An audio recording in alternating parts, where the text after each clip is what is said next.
বিসমিল্লাহির রহমানির রহিম। হে সমস্ত জগতবাসী, আজ আমি শামীম আলী চিশতি আপনাদের সামনে যে আলোচনাটি নিয়ে হাজির হলাম, সে আলোচনাটি অবশ্যই এই পৃথিবীর প্রত্যেকটা মানুষেরই গুরুত্বপূর্ণ বিষয়। যেমন এই পৃথিবীতে এমন কোনো মানুষ নেই যে এরকম ফ্যাসাদে নেই, এরকম বিপদে নেই, আছে। কিন্তু আজকের এই আলোচনাটা যদি মন দিয়ে শুনতে পারেন এবং এই আইনগুলো পালন করতে পারেন, ইনশাল্লাহ ইহকাল ও পরকাল আপনি জয়লাভ করবেন। দেখেন, আজকের আলোচনাটি হবে যে মানুষ ক্ষতিগ্রস্ত হয় এবং মানুষের দ্বারা তো ক্ষতিগ্রস্ত হয়। একজন মানুষ যদি আরেকজন মানুষকে ক্ষতিগ্রস্ত করে সে কিন্তু দেখতে পায়, আর জিন জাতিরা যদি মানুষের ক্ষতি করে তাহলে সেটা কিন্তু দেখতে পায় না। তখন তারা বলে কি, যা করে আল্লাহ ভালোর জন্য করে, কিন্তু করেছে তো শয়তানে, আর সেই শয়তান কিন্তু জিন জাতি থেকেই। আচ্ছা, তো অবশ্যই প্রত্যেকটা মানুষেরই এটা প্রয়োজন। আচ্ছা, এখন যে আলোচনাটি দেখেন, একজন মানুষ বহুদিন ধরে চেষ্টা করে এই কাজটা হাত দিয়েছে, খুব আশা রেখে হাত দিয়েছে যে এটা করলে আমি সাফল্য হবই, কিন্তু সে এখানে মার খেয়ে গেছে। আরেকটা কাজ একেবারে হয়ে গেছে, হওয়ার পথে গিয়ে হয়ে গেছে, সেখান থেকে সে মার খেয়ে গেল। তখন এত টাকা পয়সা, এত শ্রম, এত কিছু করলো, মার খেয়ে গেল। তখন দেখা যায় এই মানুষটি হাল ছেড়ে দেয় যে আমার জন্য এই পৃথিবী নয়, আমার জন্য এই সংসার নয়, এই ভব সংসার আমার জন্য নয়। তখন সে নার্ভাস হয়ে চিৎ পাটাং হয়ে পড়ে থাকে, কারো কথা তার কানে নেয় না, কোনো কিছু করতে সে তার ভালো লাগে না। তবে আমি বলবো, মানুষের মধ্যে যেরকম জাদুকর আছে, ঠিক জিনেদের মধ্যেও জাদুকর আছে।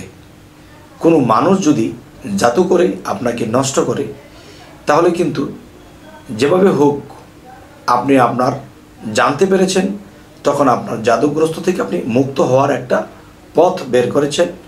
কবিরাজ, ফকির, ওজা যাই কিছু একটা ধরেছেন, মুক্ত হয়েছেন। কিন্তু জিন জাতিরা যদি আপনাকে জাদু করে, তাহলে আপনি এখান থেকে রক্ষা পাবেন কি করে? তাকে তো দেখেন না, তার নাম জানেন না, তার কোনো কিছু আপনি চেনেন না, জানেন না। তাহলে তাদের জাদুর কবল থেকে বাঁচতে হলে আপনি কি করবেন? কারণ আপনার হওয়া কাজটা হইল না। আপনারা এত ইনভেস্ট করেছেন, এত আশা রেখেছেন, বাসা ভেঙে গেল এক নিমেষে। তখন কিন্তু দুনিয়াটা আপনার জন্য একটা বেতৃষ্ণা অবস্থায় হয়ে ওঠে। তাই এরকম লোকেদের জন্য আজকের এই আলোচনা। আল্লাহর কালাম তো আমাদেরকে বিশ্বাস করতেই হবে, তবে বিশ্বাস করলে হবে না, আমাদের কিন্তু সেই কাজগুলো করতে হবে। সেই বিষয়গুলো কি দেখেন, আপনি যখন বিপদগ্রস্ত হয়েছেন, আপনি জানতে পারছেন না, বুঝতে পারছেন না যে আপনি কেন লস খাচ্ছেন, আপনি কেন ধরা খাচ্ছেন, আপনার জীবনটা এরকম এলোমেলো কেন, সংসারে তো অভাব কেন, কেন এরকম হলো, কি বিষয়? তখন এই জিনিসগুলো স্মরণ করবেন। আল্লাহ কিন্তু কোরআনের মধ্যে এই ফায়সালাগুলো দিয়ে রেখেছে, আমরা কিন্তু মানি না, করি না, যার ফলে আমাদের এই অধপতন। সেই বিষয়গুলো হলো, দেখুন যে কোনো খারাপ লোক বা আপনার বিপক্ষের লোক বা এমন কোনো বিষয় আছে, অনেক কবিরাজরা জিনকে লালন পালন করে, জিনকে আয়ত্ত করে, সেই জিনকে দিয়ে কাজ করায়। কিন্তু আপনার দিন দিন ক্ষতি হচ্ছে, কিন্তু এটা আপনি জানেন না। আপনার হাতের হওয়া কাজটা আরেকজনের হাতে চলে গেছে, আপনার পকেটের টাকা এই পকেটে ভরবেন, এখান থেকে চলে গেছে। এগুলা কে করে? জিন জাতি দিয়ে এক ধরনের কবিরাজ এই কাজগুলো করে। তখন আপনি ভাবেন, হায় রে, আমি তো কোনো কুলদিক পাই না। কিন্তু দেখেন, অবশ্যই অবশ্যই মনে রাখবেন যে কোরআনের আয়াত থেকে আপনার জীবনের ফয়সালা হবে এবং আপনার জীবন বদলে যাবে, আপনি আবার উন্নতির দেশে চলে যাবেন। কিন্তু মনে রাখবেন, উন্নতি যখন হতে থাকবে, তখন কিন্তু আপনি বুঝতে পারবেন যে হ্যাঁ, যেই বিষয়টা আমার মধ্যে কাজ করতো সেটা এখন করছে না, এখন উন্নতি হচ্ছে। এই উন্নতি হওয়া যখন শুরু হবে, তখন কিন্তু আপনি আল্লাহর ইবাদত ভুলবেন না, আল্লাহর প্রতি ঈমান আরও শক্ত করবেন। ঈমানকে এতটাই শক্ত করবেন যে কেউ আপনাকে হেলাতে পারবে না।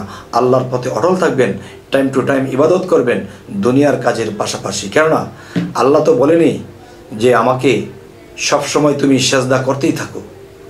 দুনিয়াতে হাটে ঘাটে মাঠে আমাদের কাজ করতে হবে, তার ওছিলা দিয়ে আমার উন্নয়ন হবে, আমার সংসার চলবে।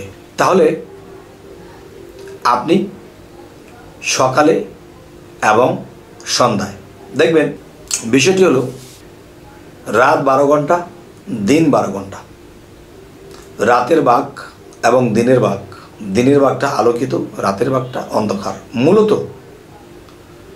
এই রাতের ভাগটা আপনাকে চেক আপ দিতে হবে, এবং দিনের বেলায়ও কিন্তু মানুষ শয়তান, জিন শয়তান আপনাকে ক্ষতি করার চেষ্টা করবে। আচ্ছা, এই ক্ষতি কি সকলকে করে? না, সকলকে করে না। যদি আপনার বিপক্ষের কোনো শত্রু থাকে, তারা কোনো কবিরাজ দিয়ে, কোনো জিন আয়ত্ত করা কোনো কবিরাজকে দিয়ে আপনাকে এগুলো করাবে, যে আমরা উন্নতি করতে পারছি না তাকেও আমরা উঠতে দেব না। আচ্ছা, তখন আপনি কি করবেন?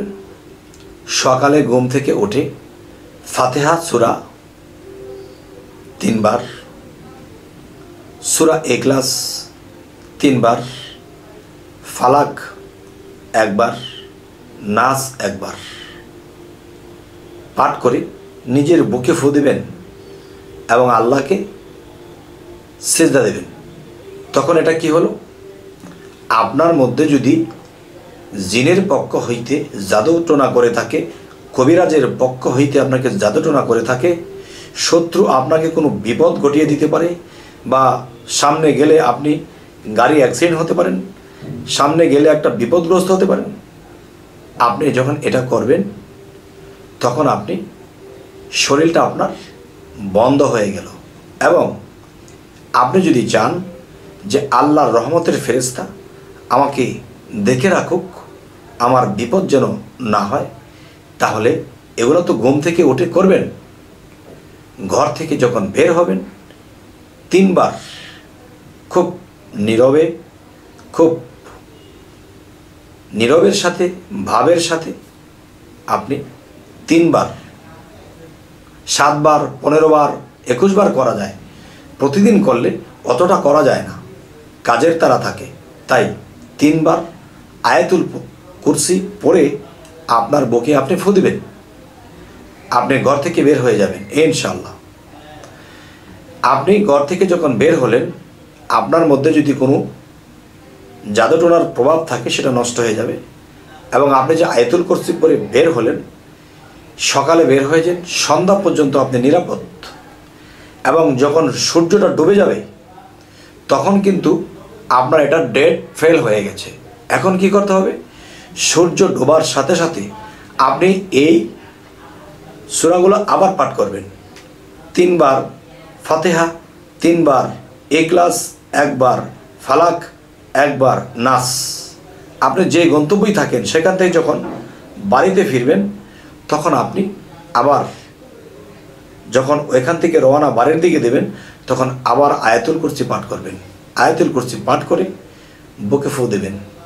এরপর আপনি আল্লাহর নাম নিয়ে হাঁটা শুরু করবেন বা গাড়িতে আসবেন, যেভাবে আসেন। তখন যতক্ষণ পর্যন্ত আপনি বাড়িতে না আসছেন ততক্ষণ পর্যন্ত রহমতের ফেরেশতারা আপনাকে দেখে রাখবে। সুবহানাল্লাহ। আমরা পৃথিবীতে যদি এই জিনিসগুলো বেছে চলি, বুঝে চলি, আইনগুলো পালন করে চলি, আমরা কিন্তু পদে পদে বিপদে পড়ব না, আমাদের আয় উন্নতি নষ্ট হবে না। আচ্ছা, তাহলে আপনারা অবশ্যই আমাকে জানাবেন, এই যে আজকের আলোচনাটা আপনাদের সাথে করলাম, এই আলোচনাটা আমার কথা নয়। যদি আমরা হাদিস গ্রন্থের দিকে যাই এই কথাগুলো পাই, এবং আল্লাহর কালামের যে একটা শক্তি, এই শক্তিতে আল্লাহ আপনাকে অবশ্যই রক্ষা করবে। আচ্ছা, তাহলে অবশ্যই আমাদের এই আলোচনা শুনে আপনাদের কেমন লাগলো? যে আপনাদের উপকার হবে, ভালো কিছু হবে, এরকম কি বিশ্বাস রাখেন? যদি বিশ্বাস থাকে তাহলে করবেন। আর কতটুকু বিশ্বাস আপনার হলো অবশ্যই আমাকে কমেন্টে জানাবেন, এবং সামনে কী ধরনের আলোচনা চাইছেন এটাও জানাবেন, এবং আমাদের চ্যানেলটিকে সাবস্ক্রাইব করে রাখবেন। পরবর্তীতে ভালো আলোচনা যেন দিতে পারি। তো সকলে ভালো থাকবেন। আল্লাহ হাফিজ।